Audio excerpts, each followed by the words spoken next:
Welcome back in BCC family. एक बार फिर से उसी जोश और जुनून के साथ बीसीसी परिवार में आपका हार्दिक स्वागत है। मैथ्स मैराथन में बीसीसी परिवार आपके सफल, सुखद और समृद्ध जीवन की मंगल कामना करता है। आइए आज मैं आपको क्वेश्चन से परिचय करा दूं।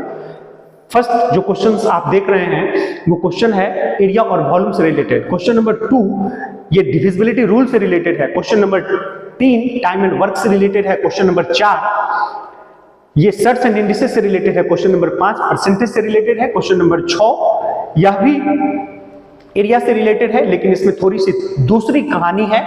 क्वेश्चन नंबर 7 अंकित मूल्य से रिलेटेड है और क्वेश्चन नंबर 8 एक सिंपल सा कैलकुलेशन है। आइए इधर उधर की बात ना करते हुए हम टॉपिक की बात करते हैं। बीसीसी परिवार आपके सफल, सुखद और समृद्ध जीवन की मंगल कामना करता है। देखते हैं क्वेश्चन नंबर 1। एक बेलन का आयतन क्या है यदि बेलन की त्रिज्या 20 सेंटीमीटर है। एक बेलन का आयतन क्या है यदि बेलन की त्रिज्या 20 सेंटीमीटर है। डियर स्टूडेंट जरा ध्यान दीजिएगा। वॉल्यूम, हम पूरी कहानी बताऊंगा आपको। वॉल्यूम यानी आयतन, आयतन इक्वल टू होता है बेलन का pi r square h, pi r square h. Dear students बस जब भी क्वेश्चन आपसे कुछ भी सवाल करे ना तो उस सवाल में जाने से पहले आप ये पता करिए कि क्वेश्चन आपसे क्या पूछ रहा है, क्वेश्चन आपसे डिमांड क्या कर रहा है और उस डिमांड के अकॉर्डिंग क्वेश्चन के डाटा को सेट करिए। डियर स्टूडेंट जरा मैं देख रहा हूं कि वॉल्यूम इक्वल टू ये होता है। अब यहीं पर आप फार्मूला अप्लाई कर दीजिए। पाई का मान 22/7 होता है इंटू आर स्क्वायर। आपके पास बेलन का, यदि बेलन की त्रिज्या कितना है, यदि एक बेलन का आयतन क्या है, यदि बेलन की त्रिज्या 20 सेंटीमीटर है, 20 सेंटीमीटर है यानी कि त्रिज्या है आपका 20 सेंटीमीटर यानी 20 गुने 20, 20 गुने 20। डियर स्टूडेंट्स माफी चाहूंगा इस क्वेश्चन में मेरा हाइट छूट गया है।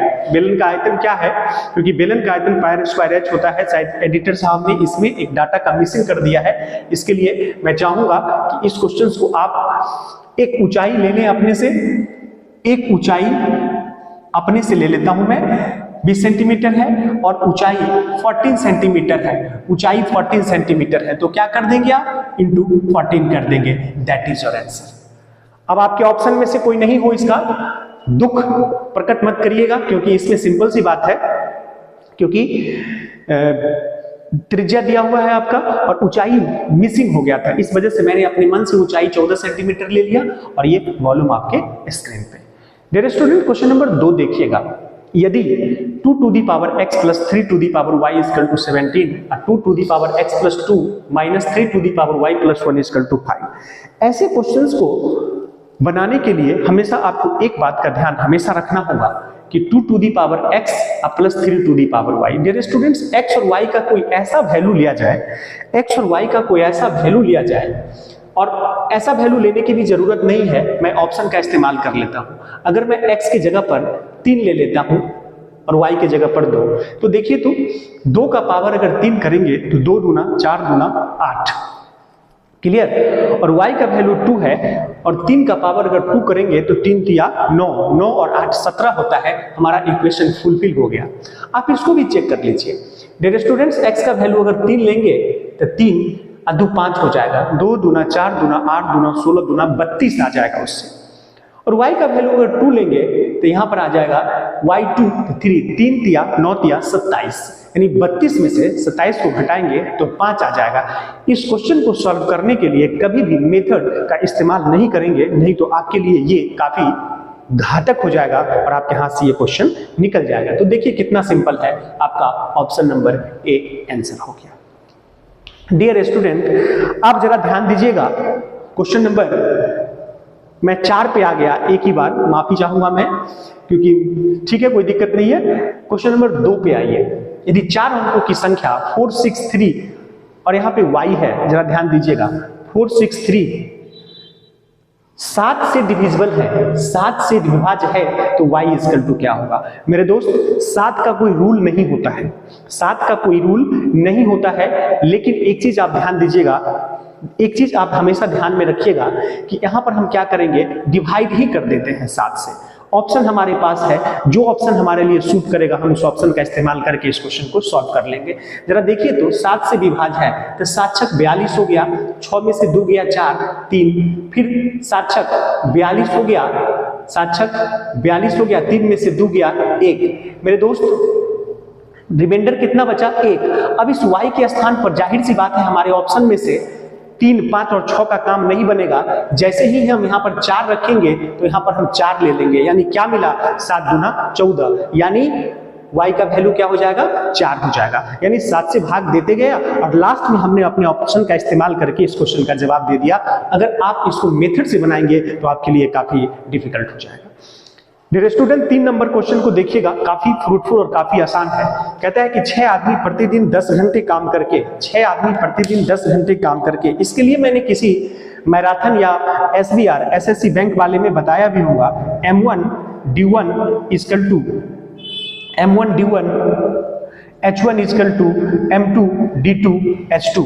अब जरा ध्यान दीजिएगा, यहां पर कहता है कि 6 आदमी 10 घंटे काम करते हुए एक दीवार का निर्माण कुछ दिनों में कर सकते हैं।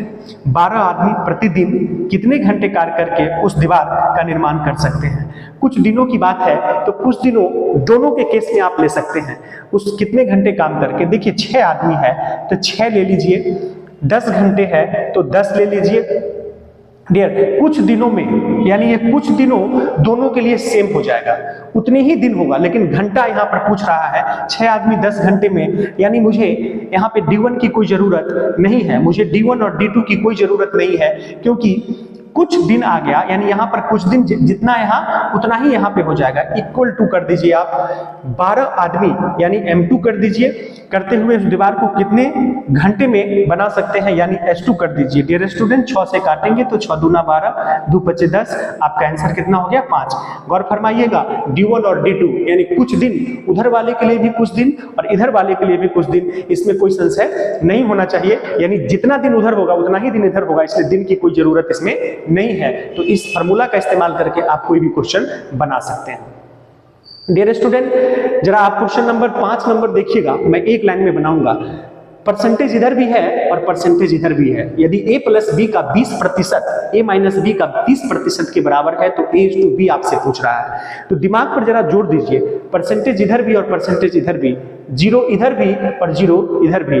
डियर स्टूडेंट जरा ध्यान देंगे, इससे इसको अगर आप मल्टीप्लाई करेंगे तो ये हो जाएगा 2a plus 2b is equal to, इससे इसको मल्टीप्लाई करेंगे तो ये होगा 3a माइनस 3b।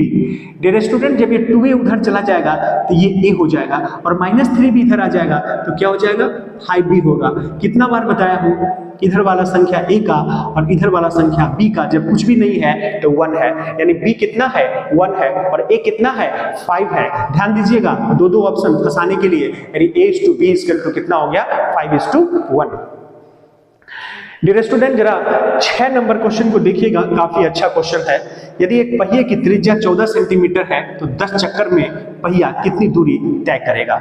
मेरे दोस्त जरा ध्यान से देखेंगे, यदि एक पहिए की त्रिज्या 24 सेंटीमीटर है तो पहिए की त्रिज्या का मतलब होता है जस्ट लाइक एक चक्कर, जस्ट लाइक एक चक्कर, और इसकी त्रिज्या दिया हुआ है कितना 14 सेंटीमीटर। तो गौर फरमाइएगा 14 सेंटीमीटर अगर त्रिज्या है तो एक चक्कर के लिए मुझे क्या चाहिए, वृत्त की परिधि चाहिए। मुझे क्या चाहिए, वृत्त की परिधि चाहिए, यानी 2 पाई r होता है वृत्त की परिधि। क्या होता है डियर 2 पाई r। बस एक लाइन में 2 इंटू 22/7 कर दीजिए और इंटू r दिया हुआ है 14 कर दीजिए, 7 दूना 14, और आप इसको जब गुना करेंगे तो ये हो जाएगा 88 सेंटीमीटर। डियर स्टूडेंट 88 सेंटीमीटर एक चक्कर है, यानी एक चक्कर में कितने सेंटीमीटर 88 सेंटीमीटर। एक चक्कर में कितने सेंटीमीटर 88 सेंटीमीटर। तो आपसे कह रहा है कि 10 चक्कर में कितने, एक चक्कर में कितने सेंटीमीटर 88 सेंटीमीटर। तो 10 चक्कर में कितने 88 गुने 10 कितनी दूरी तय करेगा। एक चक्कर में 88, कितने चक्कर में, एक चक्कर में अगर 88 तो 10 चक्कर में कितने 810, माफ कीजिएगा 880 सेंटीमीटर आपका आंसर आ गया। डियर स्टूडेंट 7 नंबर क्वेश्चन को जरा आप देखेंगे, मैं बड़ी ही बारीकी से इसको बनाने का कोशिश करूंगा। कहता है अंकित मूल का 2/5, अंकित मूल का 2/5 ले लीजिए, a स्टैंड्स फॉर अंकित मूल 2/5, अंकित मूल का 2/5 बराबर है विक्रय मूल के 5/, भी से विक्रय मूल कर दीजिए। भी से विक्रय मूल्य के 5/8 के बराबर है। डियर स्टूडेंट्स, अगर मैं आपसे कहूं कि ए अब बाई में भी कर दीजिए, क्रॉस मल्टीप्लीकेशन कर दीजिए, 50-25 हो गया और ये नीचे में 8 गुना 16 हो गया। स्पष्ट सी बात है, कह रहा है छूट प्रतिशत कितना है, यानी अंकित मूल्य कितना है। किसी सामान पर जो दाम अंकित होता है उसे हम अंकित मूल्य कहते हैं। अंकित मूल्य कितना है? अंकित मूल्य कितना है? 25 रुपया है। और विक्रय मूल्य कितना है? 16 रुपया है। यानी 25 रुपया अंकित है, लेकिन बेचा कितने में? 16 में। यानी कितने रुपया का छूट दिया? 16 9 25 होता है, 9 रुपया का छूट दिया। जरा ध्यान दीजिएगा, कितने रुपया का छूट दिया? 9 रुपया का छूट दिया। कितना में? 25 रुपया में। कितना में? 25 रुपया में। और गुने में 100 कर दीजिए, 25 चौका 100 और 9 चौका 36। मुझे आपको बताना है इसलिए मैं इतना समय ले रहा हूं, नहीं तो और कम समय में मैं आपको बता देता। कितने %? 36%। Dear student, 8 number question simple है, जोड़ घटाव है। आप इसे बनाइए और इसका आनंद लीजिए। यदि आपको मेरा कंटेंट पसंद आए तो प्लीज लाइक कर दें, शेयर कर दें और सब्सक्राइब कर दें। काफी स्ट्रगलिंग फेज में क्रॉस करते हुए मैं आप तक हर दिन अपनी कंसिस्टेंसी को मेंटेन करते हुए मैं आप तक हर दिन एक वीडियो पहुंचाने की भरपूर कोशिश करता हूं। किसी तरह की कोई कमी रह गई हो तो मैं उसके लिए क्षमा प्रार्थी हूं। मिलता हूं नेक्स्ट मैथ मैराथन में इसी जोश और जुनून के साथ। That's all.